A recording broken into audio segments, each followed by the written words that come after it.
Mummy, मेरी ननद और सास ने तो जीना हराम करके रखा है। मम्मी, भाभी कहाँ है? नज़र नहीं आ रही। मैंने तो सोचा था आज आप दोनों से मुलाकात हो जाएगी, इसीलिए अभी चली आई।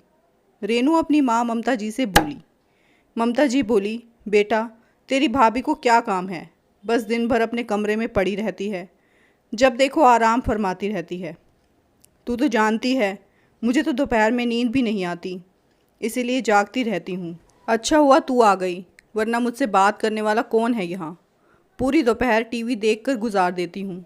तेरी भाभी तो रसोई से काम निपटा नहीं कि अपने कमरे में घुस जाती है, फिर चाय के समय ही बाहर आती है।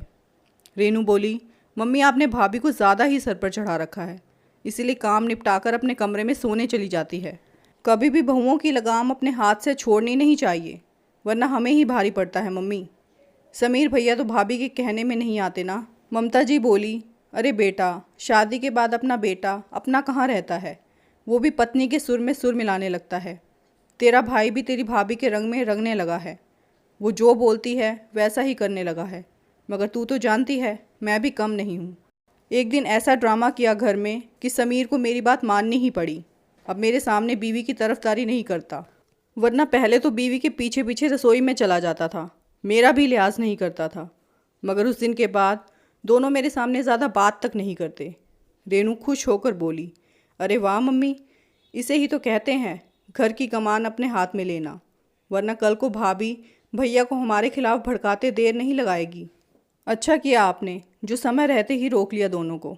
अब बेडरूम में उन्हें जो करना है करें, मगर हमारे सामने एक दूसरे से दूर रहें, वरना भाई यदि पूरे घर में भाभी के पीछे पीछे घूमेगा तो हमारी क्या कद्र रह जाएगी। ममता जी बोली, हाँ रेनू, शुरुआत में तो यही हो रहा था घर में, मगर अब सब ठीक है। और बता, तेरा कैसे चल रहा है तेरे ससुराल में? रेनू बोली, मम्मी आपके दामाद नितिन को तो आप जानती ही हैं, कैसे मेरी हाँ में हाँ मिलाते हैं। बस उनका साथ है तो ससुराल में दिल लग जाता है, वरना मेरी सास और ननद को तो आप जानती ही हो। नितिन के सामने तो सास और ननद को भी चुप बैठना पड़ता है मम्मी। नितिन मेरी बुराई बिल्कुल नहीं सुन सकते। ममता जी बोली, नितिन जी को तो मैं बहुत अच्छे से जानती हूँ, वो तुझे कोई तकलीफ़ नहीं होने देंगे। और रही बात तेरी सास और ननद की, जब पति साथ दे तो वो लोग भी क्या बिगाड़ लेंगी। मैं बड़ी किस्मत वाली हूँ जो मुझे ऐसा दामाद मिला है जो मेरी बेटी को खुश रखता है। रेनू और ममता जी बातें कर ही रही थी कि अंदर से युविका आ गई और कहने लगी, अरे दीदी, आप कब आई? ममता जी बोली, जब तू अपने कमरे में आराम फरमा रही थी। रेनू तो कब की आई हुई है, मगर तुझे फुर्सत ही कहाँ है तेरे कमरे से निकलने की।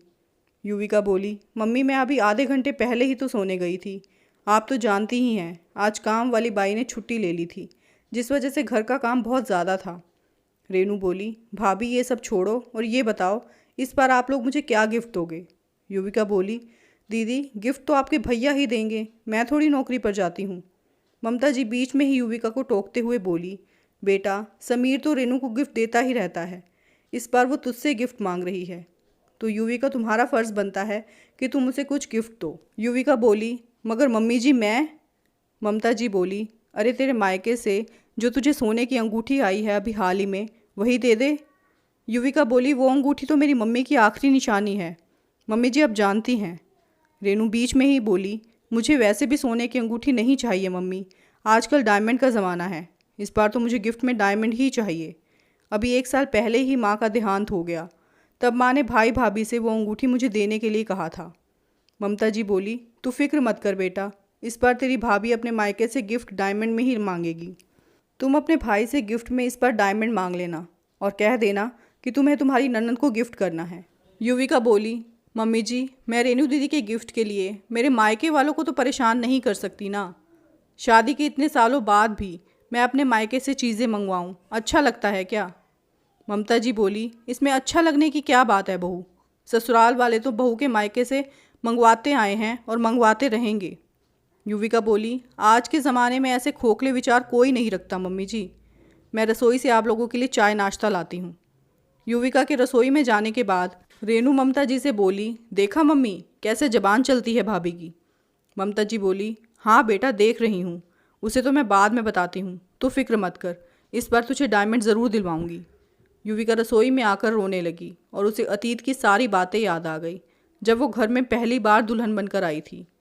रेनू को जब घर वालों ने बोला कि वो भाभी के आए गए सामान में से अपनी पसंद का कुछ भी उठा सकती है, तब रेनू ने युविका की 2-3 भारी भारी साड़ियाँ उठा ली थी। तब ममता जी भी सभी रिश्तेदारों के सामने यही बोली थी कि देखा मेरी बेटी की पसंद कितनी अच्छी है।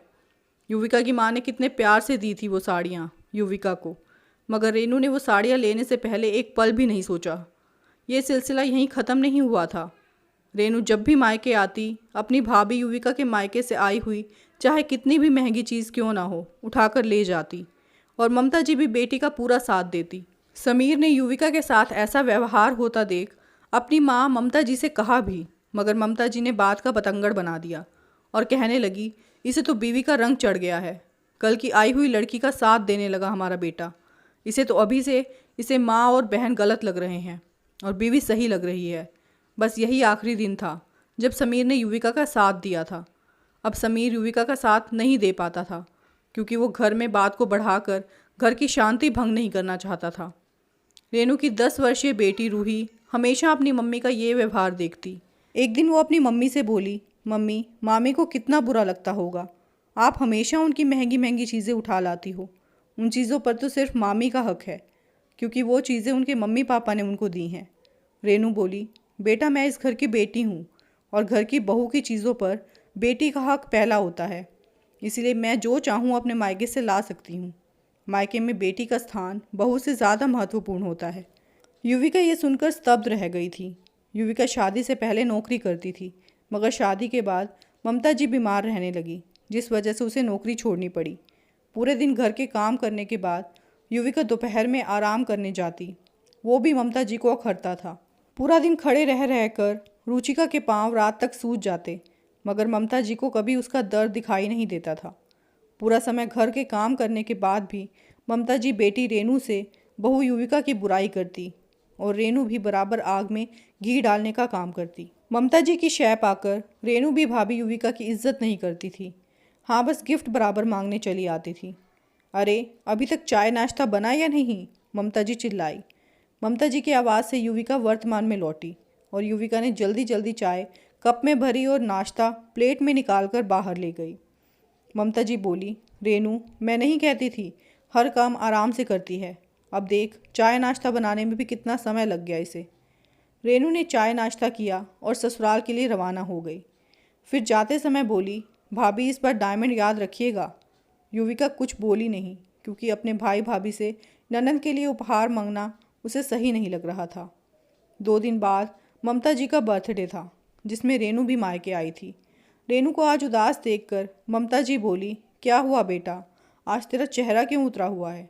रेनू बोली, क्या बताऊं मम्मी, मेरी सास ने मेरा जीना हराम कर रखा है।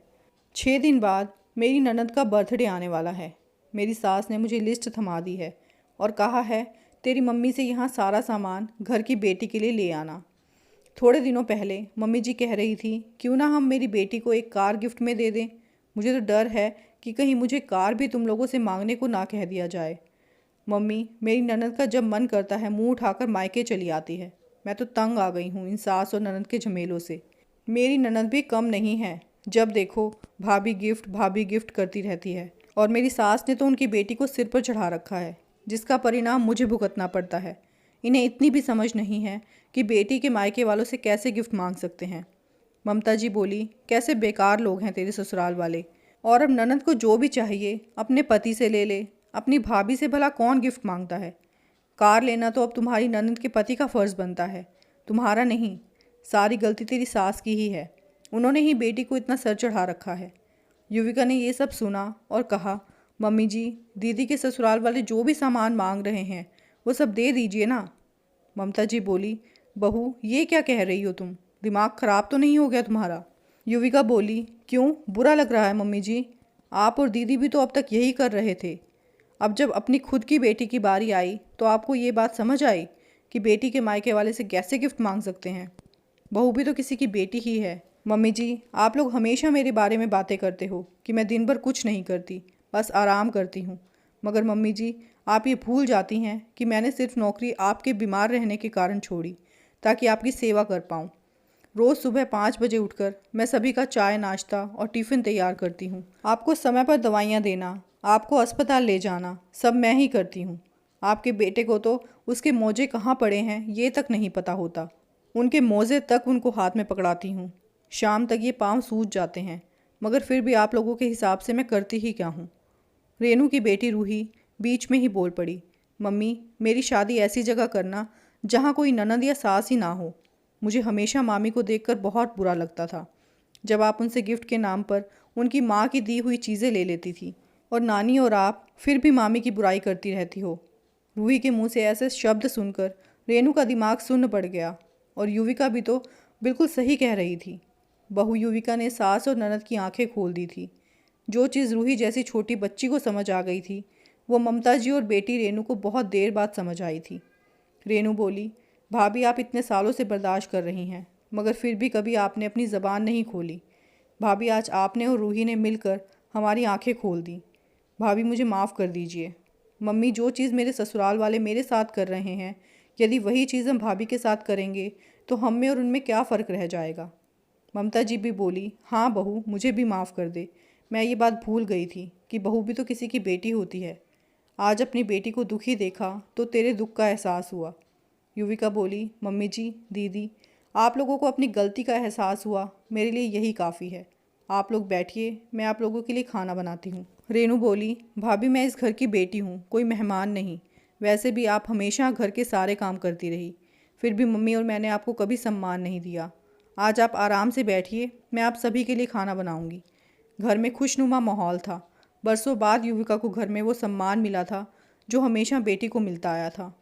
दोस्तों, अक्सर घरों में देखा जाता है कि घर की बेटियों के आगे बहुओं की कीमत कुछ भी नहीं समझी जाती, मगर लोग ये भूल जाते हैं कि आप जैसा दूसरों की बेटी के साथ करते हो वैसा आपकी बेटी के साथ भी हो सकता है। इसीलिए बहू और बेटी में कभी भेदभाव ना करें, दोनों को समान दर्जा दें। एक इस घर से विदा हुई है तो दूसरी इस घर में आपके लिए आई है। दोनों ही आपके घर की लक्ष्मी हैं। इस कहानी को लेकर आपकी क्या राय है, कमेंट करके ज़रूर बताना, और वीडियो को लाइक करना, शेयर करना एंड सब्सक्राइब करना। Thank you for watching this video.